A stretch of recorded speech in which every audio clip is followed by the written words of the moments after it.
And with AI, it's nothing different. You're not using a human, you're using, an artificial intelligence to do the writing. But also, artificial intelligence isn't only about writing the complete book. A lot of times in our situation, we'll have authors that will use AI to write kind of like the skeleton of the book, the foundation of the book. Welcome to Inspired Choice today. I'm your host, Caroline Biesalski, here to bring you authentic stories, surprising lessons, and powerful takeaways to fuel your journey in business and life. In each episode, I'll take you from one inspiring guest to the next, blending their experiences with my expertise to uncover practical strategies you can use right away. Whether you're starting out or stepping up, stay tuned for insights and actionable tips that make a difference. And stick around until the end for a special freebie just for our listeners. Recording is on. Hello and welcome, Inspired Podcast community. This is your new episode. My name is Caroline and my today's guest is Bo Bennett. Was it? That's right. Bennett. Yeah, I'm happy that I can pronounce your name. Thank you so much for saying yes to our interview. And how are you doing today? I'm doing very well, thank you. I'm happy to meet you and to talk to you about your topics. But first, I would love to introduce you to the audience, of course. You hold a PhD in social psychology and you specialize in social sciences, business success, comedy, and artificial intelligence, what we call AI, right? You have written extensively on critical thinking. You sold a company for $20 million by the age of 29, and you created the animated sitcom Squad. You also run AI-driven websites, sparking both intrigue and debate. Welcome to the Inspired Podcast, Bo Bennett. Thank you. Good to be here. It's so exciting. Okay. Thank you for your impressive bio. And my first question to you is, how has your background in social psychology influenced your approach to business and entrepreneurship, especially when facing both success and failure? Well, interestingly, I really didn't get into psychology and social sciences until well after my business career took off. I was always interested in psychology and the social sciences. However, I went to school initially for marketing and business, and then right out of school, I just worked on business and ran my own businesses for a while. It wasn't until about probably 15 years ago, when after I had my first success, my first large success at business, that I had the opportunity to kind of take a step back from business and pursue a more academic career. And that's what I did. And that's when I went back to school, got my master's in general psychology, PhD in social psychology, and then started working more into the critical thinking aspect of it, social sciences. And from that point on, now to answer your question, is like, how did that influence the way that I do business? Well, probably the most important thing is it helps me to make better decisions. Being a more critical thinker, you could think much more clearly and overall better about different options that you have, about different opportunities that you may face, about different scams that you could avoid. And because in business, there's always people trying to take your money, whether it be legitimate or illegitimate. And critical thinking helps you make determine what's the legitimate one and what's not. So that certainly has helped. The one negative maybe is, before my psychology background and training, I was a little bit more open to different ideas. I think I wouldn't say I'm more negative now, but I would say that I'm definitely more skeptical when it comes to evaluating different opportunities in business.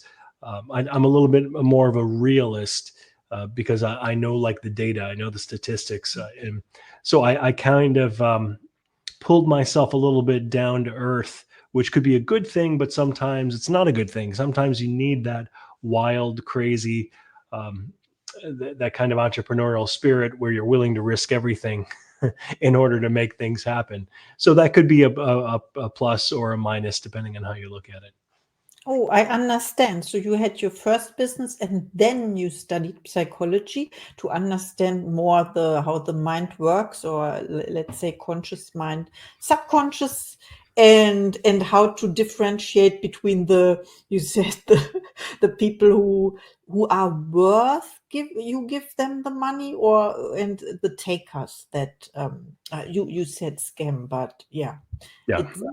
It's taking advantage, or they take your money and you don't get anything, but you get a lesson. You always get something from it. And I love how you pointed out the aspect of social psychology. It's all about statistics. So when I started my studies of psychology, I was a little bit frustrated because I had in mind, oh, now I can read people's minds, but it's not. You have to study or do research and do all the statistics, and then of course you get frustrated because it's frustrating to see Sure. how the world runs. And when you buy into it, we are in the money vocabulary here. When you buy into that ideas, then but you can always make a choice, right? So this is the Inspired Choice Today podcast. It's all about choices. What is your next choice? I think I take a look at the next question. What inspired the creation of your sitcom Squad? How do you pronounce this? Squad? Just squat. Squad. Squat. And how do you weave your understanding of human behavior into comedic storytelling? Well, I was initially inspired by just a lifetime of watching sitcoms, a lifetime of being a huge fan of comedy in all its forms, stand-up comedy, improv, comedic writing, plays, movies, everything, and especially sitcoms. So it's something that I've always wanted to do. And actually, I went on the stand up circuit for about 1 year. I did local comedy bars and places in the Boston area, and it was okay. Sometimes I did pretty well and got a lot of laughs and people liked it. Sometimes I completely bombed, but that's pretty much typical of any stand up comic. But I realized like that wasn't where the passion was. I also tried like improv, which I really enjoyed. Did an improv class in Boston, but that again, it wasn't for me. What was for me, what I did find is my niche of comedic writing, the ability to kind of plan ahead and think about like what line comes next, what line would be absolutely hilarious, and being able to massage that line and work with the vocabulary and the wording and the accents and like everything just to make it so it's like maximally effective in terms of its humor content. So that I enjoyed that ability to kind of sit back and not be on the spot and have to deliver it myself, because I don't think I could deliver humor well, but I think I could write it well. So that's kind of what got me going, it took me a few years to write the sitcom. I started with the initial pilot, and then it turned out I really liked it, so I did another 9 episodes to complete the first season. And then I was kind of shopping it around, didn't get many takers. It did win second place at the New York Film Festival, which was kind of a big one. But still, Hollywood didn't come knocking on my door. So I decided to do it myself and take the next step. I hired the actors and we did a animated comedy. I did the animation myself. I had to learn how to animate using kind of simple software. Not the best quality animation, but it's something. And then I put it on YouTube for free, and it's under squatspotfitness.com. That's the URL where you could find it. It'll take you directly to YouTube, and you could watch the first 10 episodes. Second part of your question was about integrating the psychology within the sitcom. and critical thinking and everything that I've been working on. And that was very important because I didn't just want just another stupid sitcom where you just tell like stupid jokes and people laugh.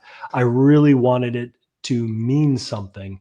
I wanted to deliver a message in a very comedic way and have people realize like how ridiculous they may be on certain issues, certain religious, political, and social issues, and be able to see something from a different perspective. And I feel like that's one of the best ways to change minds is to deliver something in an easily digestible way. And a sitcom is one of the best ways to do it. So within the sitcom, you'll find a lot of political, social, and religious commentary all weaved in together. No matter what your perspectives and views may be on those different issues, you'll like it. You'll find it enjoyable, like not offensive, and it's easy to digest. In other words, so your people aren't going to be like incredibly offended. They're going to be entertained. That's what it's all about. But you're also going to learn and perhaps adopt a new perspective when it comes to those serious issues in life. And that's kind of what it was all about. Wow, I love that. So you deliver something people can laugh about, they can identify, and it's not the news. You're So right. the news on television, but it has, you talked about religion, politics, and for me, the third topic is always health, the topic we don't talk about, right? The three topics. And when you do it in a certain package, that delivers the message. I understand. I love it. I will look it up. Please look it up on YouTube. You said, and it's what you said from the, let's say, from the writing, from the piece of paper, and then you hired the actors. And I can imagine it is difficult, or I don't know how this works when you but it works when you write it down, and then with the how, not how you pronounce it, but how you act from the words, from the written words to the speech, or Right. how is Right. that? It's about the execution of the lines, and Mm. fortunately, I've been working with a bunch of different actors for a long time through my business and audiobook narration. So I knew kind of who to go to the different parts. So like as I was writing the parts, I was even thinking, oh, this person would be perfect for it, and they did a wonderful job. But one of the kind of, I didn't give them a lot of direction, but I gave them the scripts in advance so they kind of could build the characters themselves too. And I told them, I said, go ahead, if you're unsure, read the lines like in three different ways, and accent different words, stress different words, and then just let me make the final decision, the directorial decision, and pick which line is the best. And that's what I did. I love what you said. I heard this exercise before, and now I remember. Yes, you just try it out what fits best. You exercise, or you train, right? Yeah, I don't know the word. You repeat, and then you choose what fits best, and you Yep. make the choice. Then it's your project, and this is very amazing what you shared. So let's. I have another question, but I have a question in between. When your life would be a movie, so turned into a movie, which actor would you choose to play? Would you play yourself, or which actor would it be? Well, it's funny you say that because I actually did write a screenplay about my life, and it's called a mostly magnificent memoir, and it's a little bit fictionalized in a way, but it's also extremely autobiographical. So one of the questions when you pitch a story like that is, who do you see playing this character? And I thought for me, Owen Wilson would be the ideal actor to play me in this. And for those of you who don't know, Owen Wilson, who is he best known for? The movie that is in the museum of Yeah, national history of. Night at the Museum. Yeah, Yeah. Night at the Museum, when he plays the little cowboy. Yeah, right. I Yeah. mean, he's like all over. He's one of the actors that's been in like dozens of movies. Owen and Luke Wilson, he and his brother, fantastic guys. But yeah, that's kind of like the humor. He's kind of he could also be serious, but that's who I'd pick. I love that. Thank you so much for this spontaneous answer. But yeah, it was there. With the rapid advancement of AI, what ethical concerns do you see arising, and how do you balance innovation with societal, I cannot pronounce this, Societal. social, yeah, societal impact in your AI ventures? Well, for me specifically, I use artificial intelligence in my book publishing businesses. So we use artificial intelligence not only to help people write better descriptions, to help pick the correct keywords, and to help with the categories, choose like the best categories for the book, but it's also used to actually write the book. And that poses some ethical issues. Number one being, is it right to take credit for something that you didn't actually do? Like, if AI wrote the book, can you put your name on it and call it your work? Well, there are some legal issues, and the legal areas haven't even been explored yet. I mean, that's going to be something in the future that lawyers have to deal with. But there's the ethical aspect of it. And for me, my perspective and what I tell my clients is, I strongly suggest if you have AI write a book, you use a pseudonym. AI actually chooses a name for the book.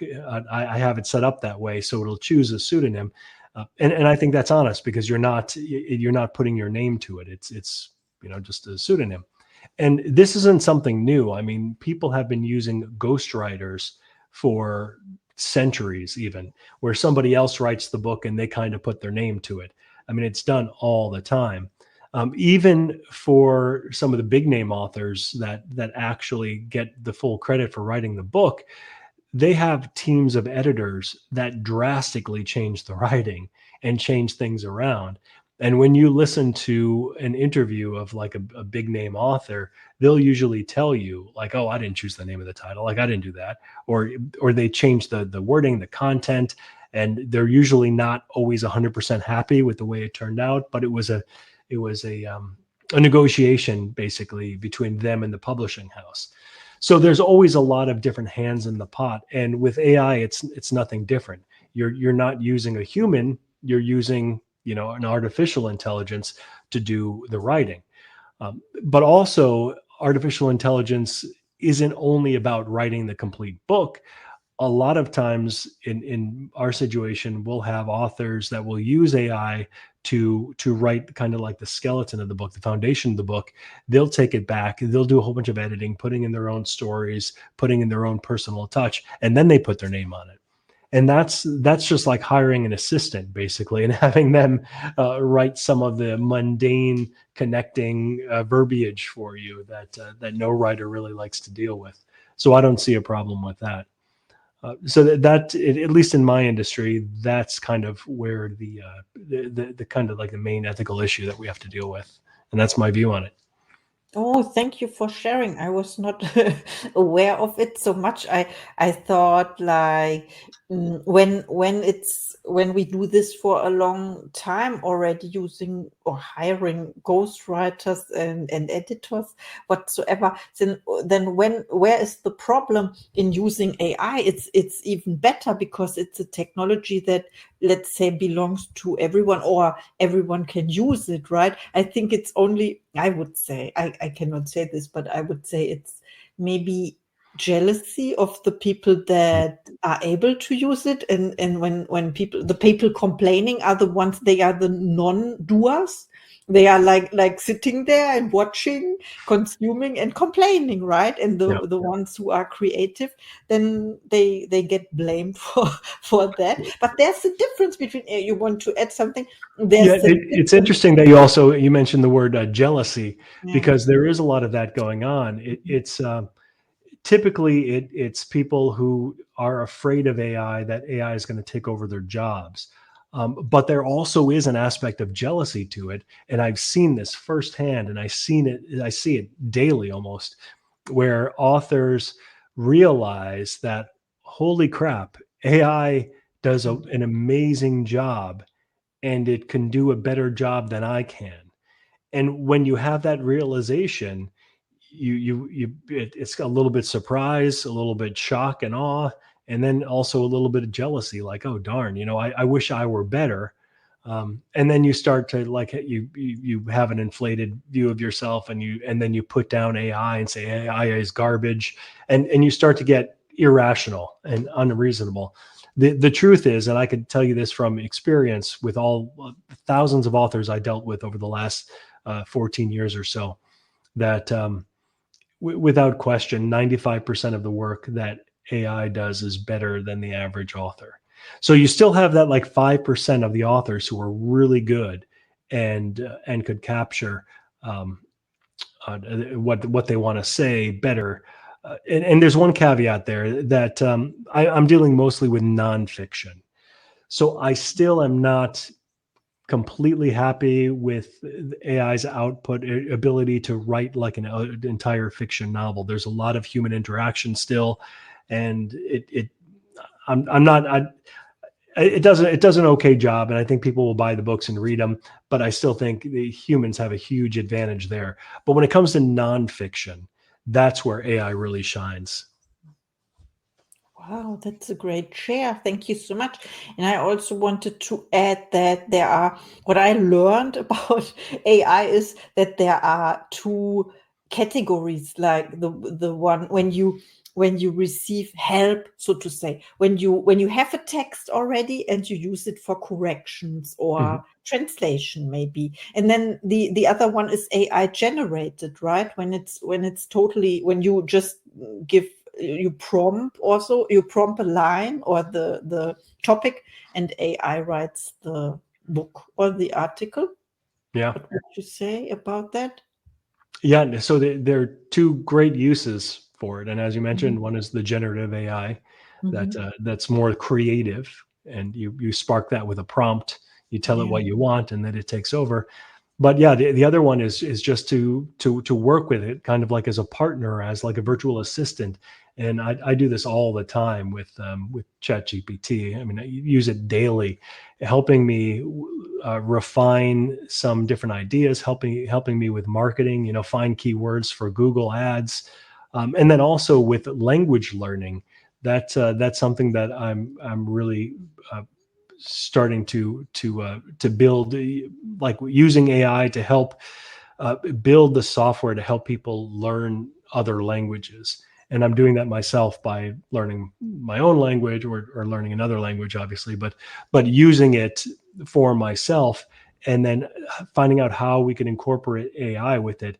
And AI is just amazing. Like, it's an amazing language learning partner, being able to just ask it all these different questions when you don't understand, like, a certain conjugation of a word. What's the difference between these two words? How is it used? How is it used differently? AI really has fantastic insights there. And unlike the old-fashioned way of Googling things, you have to rely on the fact that somebody at one point asked the question and answered it, and you have to assume that that's a good answer. Whereas with AI, it's the intelligence that's already there that could put together these ideas, and just like it could answer this like a foreign language professor can. And now with the new voices, like the really natural sounding conversation that goes back and forth between the new version of ChatGPT and yourself, you can actually just work with it and say, okay, this is what I've been doing every day. So you're my Spanish teacher, speak in Spanish, and just give me English sentences and have me translate them. I'll translate them, and then you correct me if it's not right, or tell me what I got wrong, and let's just keep going. That is the prompt. And I just tell it that, and we go back and forth for like an hour with dozens and dozens of different sentences, and it really helps me out. Oh, thank you so much for mentioning this. This is exactly what I was looking for. Instead of replacing myself through, these, or I can replace my voice as well in the podcast. But it's not like about when you want to build the connection with the guest. I think Right. it's also helpful to do this. Thank you so much. I have one last question for you. It is about your. Did I ask you about your goals and intentions and one of your next projects? Maybe. Well, I think we already hit on that. One of my next projects that I've been working on is the language learning that isn't fully released yet, and I'm still kind of working on the back end. Again, it's really exciting because I think AI is taking language learning to the next level.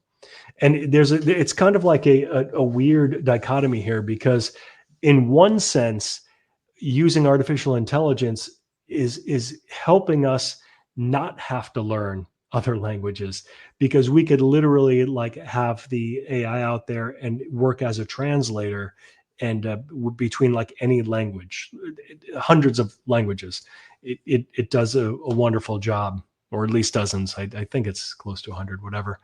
But that's the point. Like with artificial intelligence, the technology is there. It's kind of getting to the point where you don't have to learn another language. But having said that, there is so much benefit to learning another language, being fluent in multiple languages, as you know, I'm sure, and that's never going to go away, right? That's not going to change. There's something about, especially as we get older. I mean, when you learn as a child, that's one thing. When you learn as an adult, and especially an older adult, it really helps with your mental fitness and your cognition. And it's one of the things that could help keep you young and keep you smart and bright. So and then of course, just knowing another language is really great. But if you could do it, if you could actually learn it and do it at an older age, then there's a whole bunch of the cognitive benefits that go along with it. So anyways, the bottom line is, working with artificial intelligence, combination of technology, web-based technology, mobile technology, artificial intelligence, to streamline this process and help people learn faster and more efficient and cheaper than ever before. So that's kind of a recent goal of mine. Oh, thank you so much for sharing. It's a miracle. I love that I asked the question about AI because I learned so much. Thank you for our interview. And maybe you can mention where we can find you when people reach out to you. Yeah, you bet. I have two websites that I'd like to point out. One is my business website. If you're interested in anything that I've been talking about, like the artificial intelligence, the publishing, book publishing, the language learning, go to archieboy.com. That's ARCHIEBOY.com. And that's where you could find all my current businesses that I'm working on.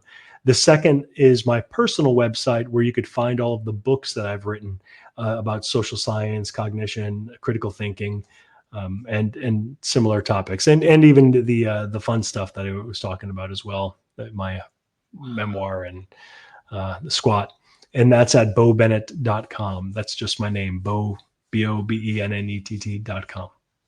Wow, that was an incredible interview. Thank you so much for being here, for being my guest, and I see you in the next episode. Thank you so much. Thank you for listening to Inspired Choice today. I'm thrilled to have you on this journey of growth and transformation. Don't forget to hit follow or subscribe to stay connected and never miss an episode. And here's something special. Grab your free 20-minute breakthrough session with me. It's designed to help you kickstart or level up your business. Just check out the show notes for more. Until next time, keep making those inspired choices. See you in the next episode.